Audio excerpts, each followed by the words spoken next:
Alright, y'all, I'm coming out here to dump my compost bowl. I do have 2 composts going at the moment. I'm going to show you the setup of everything and let you know how I manage it. So I'm going to flip you around and show you what's up. Okay, so these are just 2 plastic storage bins that I got. I want to say I got them from Walmart. Which would make sense because I basically get everything from Walmart because it's pretty much the only thing we have up here. But it's these, it's these. And then my husband took a drill bit and drilled air holes because you have to have aeration for your compost. And then, don't mind it, it's gonna look weird, it might be gross. But so this is what it looks like. Let me open the other one and show you. This is what it looks like. So basically what the point of compost is to be able to take soil, which it could be your soil. If you see, our dirt is very hard and packed and not very conducive to being soil, but so I just get regular store-bought soil, put it in there, and then I basically just, whatever food scraps that I have, whatever brown, this is called brown material, the leaves and all of that, because it's existing organic material that breaks down and decomposes in that way and adds the nutrients back to the soil. So we don't have a whole lot of green plants that turn brown here. A lot of our plants are desert plants, so we don't have a lot of things that turn like that. But with my plants, if for whatever reason they have died, or leaves are falling off, or anything of that nature, we do have a giant tree in our front area, and so if the leaves fall off of that, I generally try to grab those up and put them in here. It just helps balance out, the nutrients in the soil. There's a scientific thing, about it. There are so many people on YouTube that will tell you every information that they have, that they've, acquired, whatever the case. But honestly, I overwhelmed myself with looking at all of that, and I just said, screw it, I'm just going to start, and this is where I'm at. So basically, like I said, it's soil and then food scraps.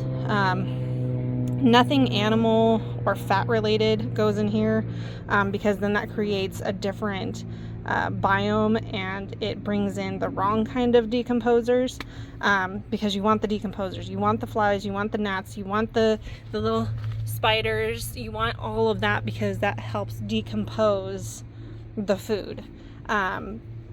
So when you see all of that, like if you start this and then all of a sudden you open the lid and gnats fly out, that's good, because you want them to break the food down.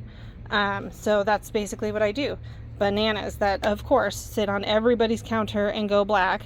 You can see that there's bugs in there. Again, they're decomposers. So it's going to break the food down, and what's going to be left over is the nutrients for the food. And you are going to get little growing things like this. Sorry, you're not in thing, because obviously it's going to be a rich environment.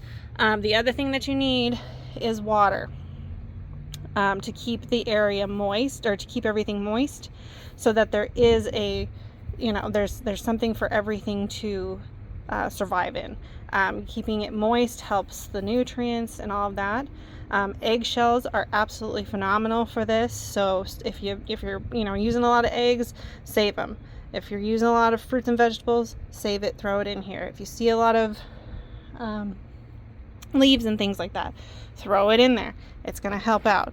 So like I said, I have my bowl over here. Coffee grounds are another one too. You don't want to put too many coffee grounds, but coffee grounds are also good for this environment, because it adds in some more nutrients, nitrogen, things like that, that come from the used coffee grounds. Okay, so there's that. Let's flip you back around. So that's what I've been doing. I use my compost mainly for when I plant food.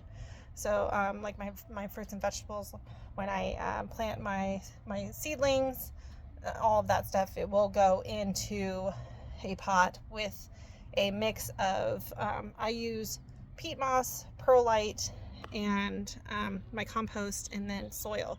So I know the compost already has soil in it, but I want to be able to have like a regular neutral soil and then my compost. And peat moss helps retain moisture, and perlite helps the excess watering that doesn't need to stay in the pot filter out. So that's a really good combo. I very much enjoy it. The plants seem to very much enjoy it, so I think that's a pretty good combo for me, for my plants. I don't know if that'll work for you, but you know, try it out, see if there's small bags for you to try out and see how your plants like it. Aside from that, just keep the compost moist. Do not oversaturate it, do not over soak it. Keep the lid on.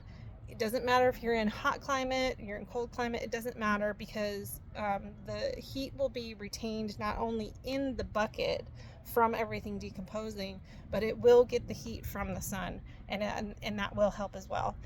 If you do live in a colder climate, I have seen that you can kind of insulate them. Just don't wrap them up tight to where there's no airflow. Just kind of lightly, you know, wrap it up, maybe poke some holes in the insulation itself, just so that the airflow can still get in there, but the insulation can still trap that heat as well. If you have any other questions, I'm absolutely here. Feel free to ask. Again, not an expert. I'm just working with what I've got, and trial and error. So hopefully that works out for you. And you know, let me know in the comments if you guys have tried it, or if maybe there's something else that you guys are doing that's working really well. I would love to hear it. Thanks, guys.